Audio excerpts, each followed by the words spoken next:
غدانا النهارده بقى محشي. كان عندي كده شوية ملوخية من امبارح، فقلت بقى ايه، اعمل حلة محشي بتنجان وفلفل معاها. حضرت هنا بقى قطعت الطماطم في الخلاط، ورحت بشر بصلتين وحط عليهم الزيت.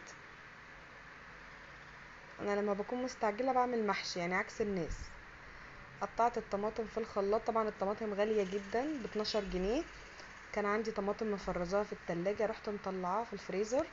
رحت مطلعاها وفكت كده، وبعد كده رحت حطاها في الخلاط وحط عليها في قرن فلفل رومي، وضربتهم ونزلت بيها بقى على البصل بعد ما خد لون، بعد ما دبل كده، وحطيت عليه على التسبيكة ملح وفلفل وكمون. وهنا بقى قطعت الخضرة وغسلتها وقطعتها. وبعد ما التسبيكة خلاص خلصت وتقلت معايا، رحت نازلة بالرز. قورت بقى البتنجان والفلفل وصفيته وحشيته. عايزه اقول لكم اسهل اكله بالنسبه لي يعني، كله على كله كده وبيبقى محشي. طلعت كيس شوربه بقى من الفريزر،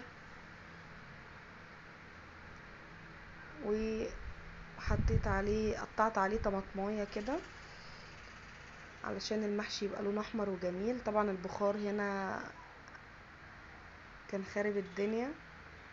كان بقى اتبقى بقى مني شويه رز، فقلت لا، لو سبتهم في التلاجة هينشفوا.